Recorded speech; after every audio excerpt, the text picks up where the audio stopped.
Hello and welcome to the Redmen TV. I'm Chris Pajak. It's the daily news show, and today it is heavily rumour based. As you know what, it's January, it tends to be that way, unfortunately. Not trying to clickbait you all. I am going from articles as always. This time it is Pierre-Emerick Aubameyang and Liverpool looking to hijack his move to China. Apparently, the Mirror are running with this story. So yeah, let's just get straight into it then. Liverpool are reportedly set to hijack Borussia Dortmund striker Pierre-Emerick Aubameyang's mooted move to the Chinese Super League. Gabon international Aubameyang's been strongly linked with the move to China, with Evergrande and Guam both said to be interested in the 28-year-old, with reports of a £63.5 million move doing the rounds. Now, apparently, Liverpool are flush with cash at the moment.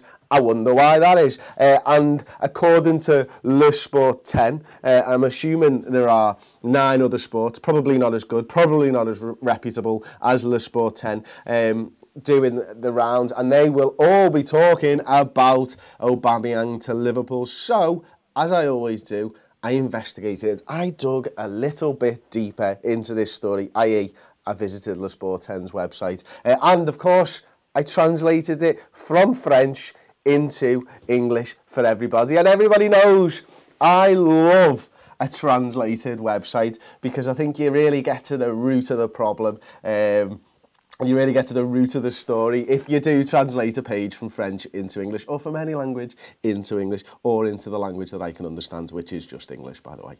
Not very good at the old languages, as we have found out over the years. Okay, Pierre-Emerick Aubameyang is about to sign in China, as mentioned in some Chinese media, ? Reply. In recent days, several Chinese media evoked new discussions, very advanced, for the transfer of Pierre-Emerick Aubameyang in China. 2 clubs would be, in particular, on the ranks. I love translated pages. Guangzhou Evergrande and Beijing Guan. An imminent signature of Aubameyang is even evoked. What should we think?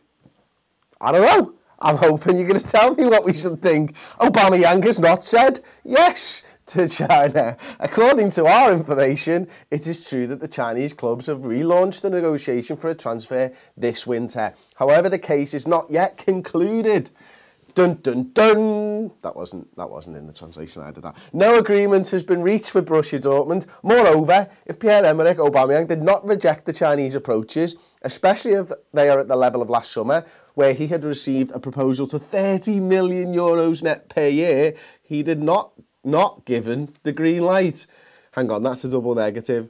He did give the green light. Hang on, he did not given the green light. He did give the green light. In Europe, several clubs are likely to move in its direction, including Real Madrid and Liverpool. Okay, what do we think of that? Does that mean that Liverpool are looking to buy Aubameyang? Or does that mean that Liverpool are relocating to where Pierre Aubameyang is? I'm just saying, in Europe, several clubs are likely to move in its direction. I think we're relocating, lads and lasses. I think that's what's happening. I think Liverpool are relocating. I think the Mirror have got this story completely wrong. It's not that we're not trying to sign Aubameyang. It's that Liverpool are relocating and so are Real Madrid. Is this the Super League that we've all been thinking about? Is that what's happening here? Who knows? Le Sport 10 are basically starting the rumour that Liverpool are moving to Europe somewhere, because they don't want to stay in a Brexit England. Maybe that's what it is. Maybe finally we're going to see the People's Republic of Liverpool as one. I don't know. It doesn't say to me that Liverpool are signing Aubameyang. It says that clubs are likely to move in a direction. It doesn't even say we've made a move. It sounds like Liverpool are monitoring it from afar, or maybe not so from afar. Maybe the location thing is going to matter. Who knows? It sounds like a crock of shit, if you ask me. But there we go. Let's get on to the Mirrors one anyway. Monaco.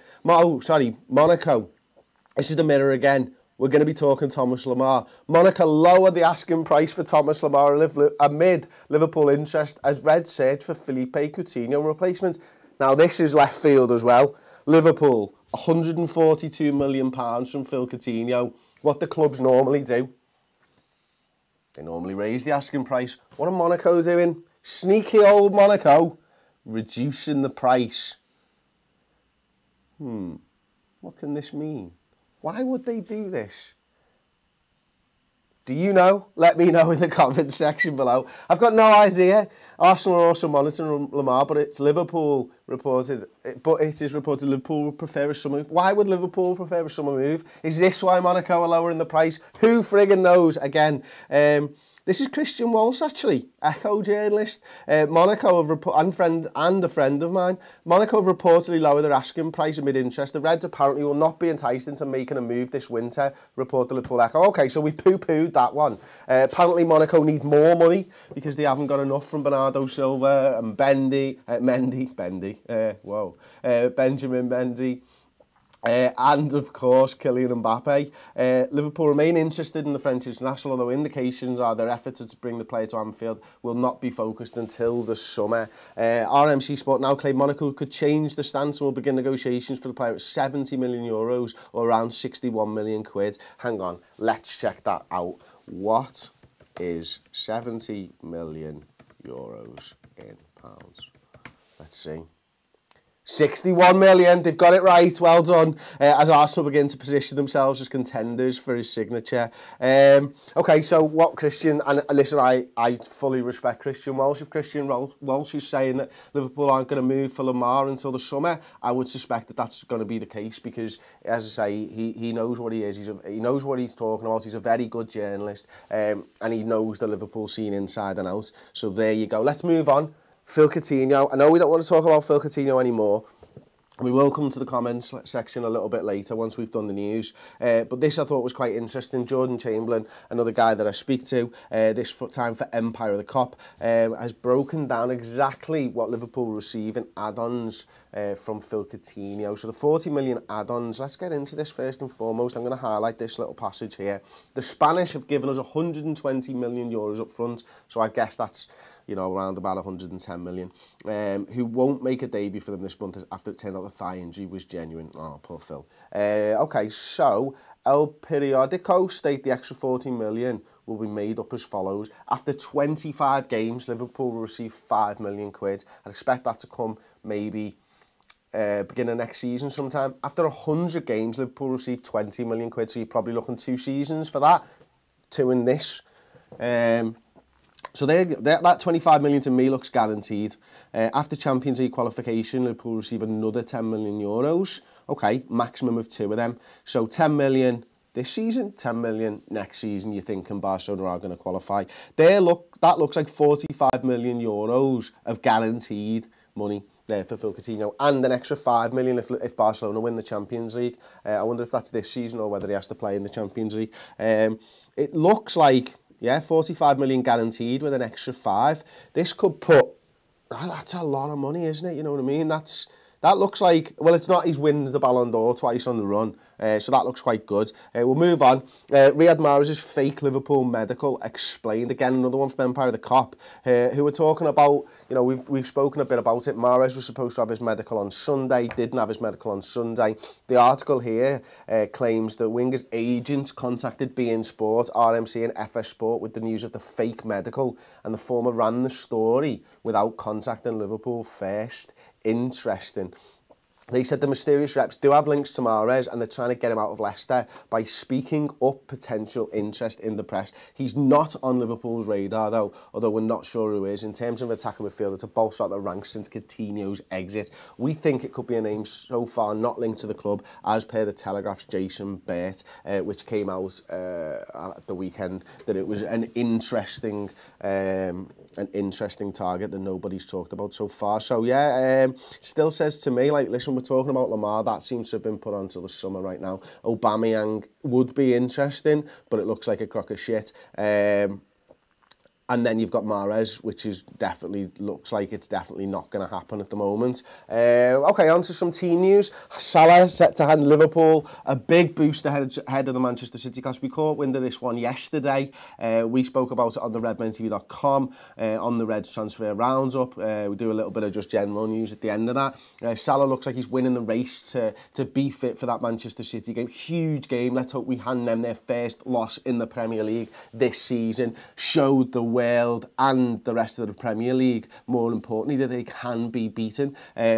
Listen, you know, they had a challenging game in the cup last night, in the Carabao Cup first leg semi-final, and they've shown, I think, that you can get at Manchester City. It's not about sitting back, it's about going out there and trying to play football and scoring goals. And listen, if you're going to take a loss by sitting back, you may as well take a loss by going for the win. And I think that's what Liverpool will do. And Mo Salah being fit for that game makes it much, much easier for Liverpool to entertain the idea of winning. Because listen, with Liverpool, we've got a great side. We can beat Manchester City. You know, we've spoken already after the last game that Sadio Mane red card really did hurt us during that game. We were fighting with them for that game. You know, it wasn't a formality at the time of that sending off.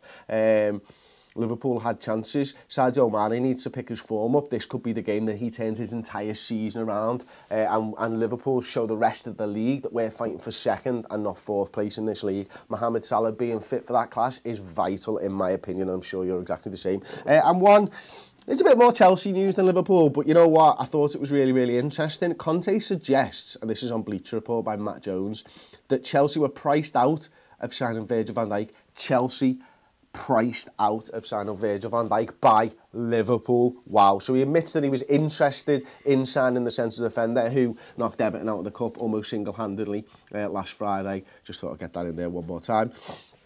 Bit of a quote to Miguel Delaney. Conte said, "This is football, this is life." For sure, he was our target, but as you know, this is football. We can have a lot of targets, but we must be able to reach those targets. The transfer market is not simple for any club.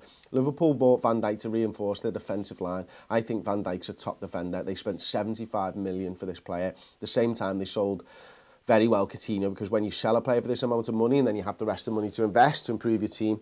But I think the transfer is not so simple. It's not simple, especially if there is this amount of money. It is not simple, which I thought was quite interesting. I'm going to get into the comments. Si, have you got me any comments, please? Yeah, so on the Monaco lowering the asking price thing, we've got a few saying a similar thing, but the most recent one is Paul O'Kane, who says it sounds like Monaco want to start a bidding war for Lamar between Liverpool and Arsenal. Yeah, that is the obvious answer, isn't it, I suppose. Thanks for your comments first and foremost. Yeah, it seems like you lower the asking price, you get people to bite, and then you start ramping it up a little bit when you try and get Liverpool and Arsenal both bidding. It seems like it's not going to work, doesn't it, right now? I mean, Christian Walsh, as I say, well respected in the Liverpool news community, great journalist. He's been on the show a few times over the years, most recently I think at the start of this season or the end of last season.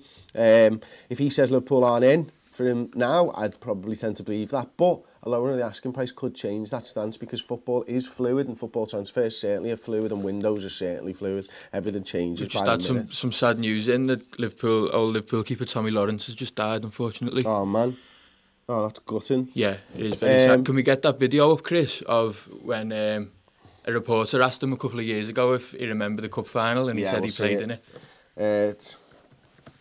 If you got, I've just gone on Twitter. It's on the Liverpool Echo News, I think. Sounds. Yeah, Liverpool Echo LFC.